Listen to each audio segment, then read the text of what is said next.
Live getting you ready for the KPMG Women's PGA Championship with a look back to last year's KPMG Women's Leadership Summit held on site each year ahead of the competition with the goal of empowering women on and off the golf course, bringing together top women in business, politics, and sports with the next generation of women leaders, further paving their advancement and development. Now, notable speakers this go-round include the U.S. Chairman and CEO of KPMG, Lynn Dowdy, also the always inspirational Condoleezza Rice, the 66th U.S. Secretary of State, and many more powerhouses and Olympians, too. That'll be taken to the podium at this week's summit. For now, though, let's get some more insight on the event as we swing you back out to Olympia Fields. Chantel McCabe and a couple more pretty incredible women. Hello again.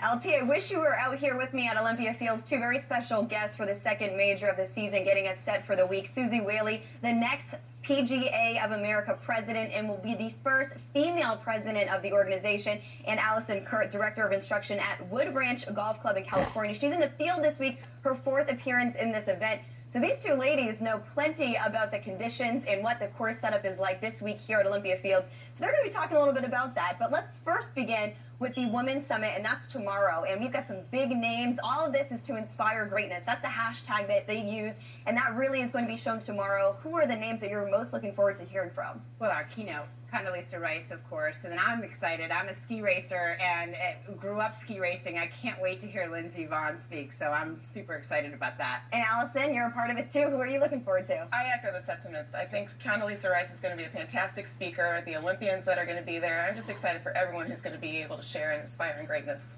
It's going to be such a good day tomorrow, and this event has really grown over the past years thanks to the sponsorship with KPMG and really growing the game itself and growing this event. Compared to 10 years ago, how much has it grown?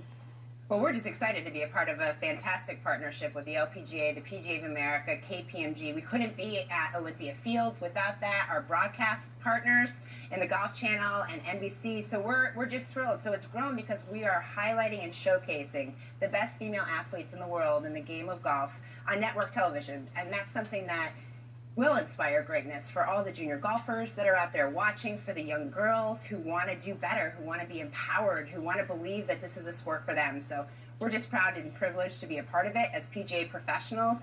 We're excited to be here, and I'm excited to see what the championship holds. And Allison, tomorrow is going to be the fourth start for you. Since your first year, what have you seen change and grow? This event has just been amazing the past couple of times that I've been here, and it's become exponentially bigger and bigger every year. The field has gotten stronger.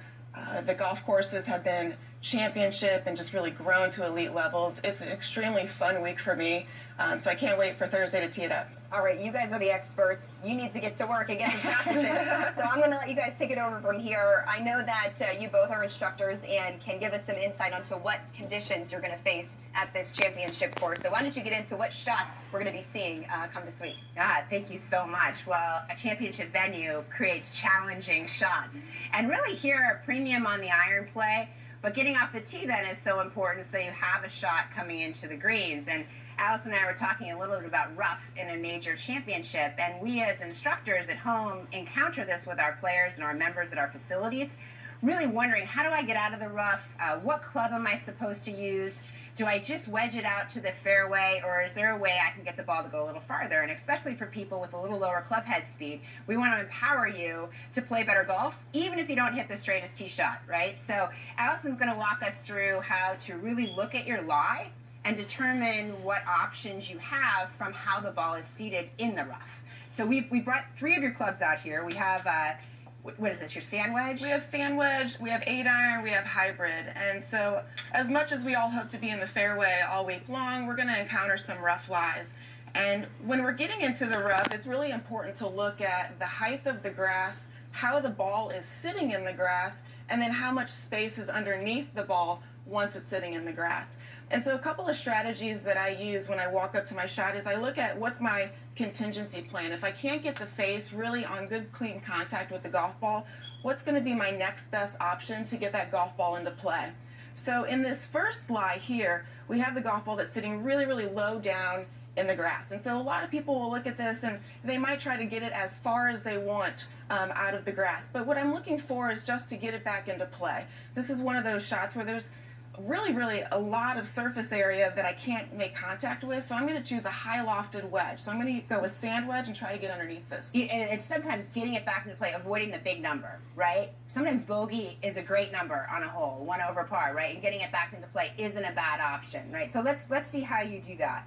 So with this golf ball sitting really low, I'm going to make sure that I take my practice swing and try to emulate getting down underneath the grass. It's really going to take a lot of forearm strength and some club head speed to be able to get this low. Always make sure that you clean the face of your wedge before you hit your shot. You want to make sure that there's no grass interfering with those grooves whatsoever. And you can see right here, your leading edge is really lower than the ball. Right. So you know that club will come right out of there. Pushing down into the grass just a little bit to make sure that I can have a steeper angle of attack and really get down around all of this grass. And then you have the next lie, which isn't quite as deep, but walking right up, you're thinking, oh, what do I need to do? Do I need to get this back in the fairway, or could I actually get it a little farther? Right, this starts to create a little bit of relief because now I can feel like I'm actually getting the iron on the club, or getting the iron on the golf ball. And so now I can advance this golf ball and probably get it on the green. There's not a lot of grass that's really interfering between that club face and the ball. So what's this club now? This is going to be a 7-iron. And so as I'm taking my practice swing, I'm kind of noticing how much of that grass is really underneath the golf ball. So it's sitting up just a little bit, and it's going to have pretty clean contact coming out of this rough.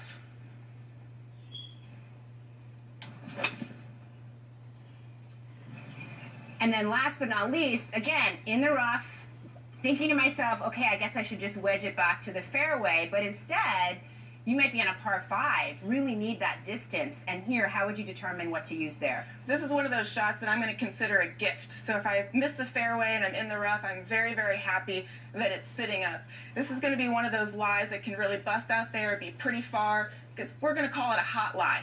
So I can use really any club that I feel most comfortable with, and in this choice, I'm going to use my hybrid. Yep.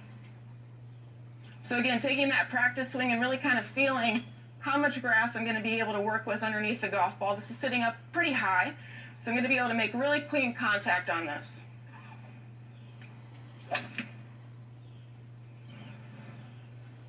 This is why Allison is in the field this week. Allison is one of our master PGA professionals, an incredible instructor. If you take these tips at home, it will really empower you to lower your scores and play a little better golf. Yeah, I learned a few things here. I'll definitely be putting it to work. Not exactly on this course, but Allison, real quick, what are you most excited for this week? My family's coming up from St. Louis, Missouri, and this is some of the first time that they're going to be able to see me play in an LPGA event, so I'm really excited to have them be my spectators this week. Awesome. Always good to have the family support. Thank you, both of you, for coming on and showing us a few things. We'll be seeing you the rest of the week. And coming up here from Olympia Field, we're going to have a live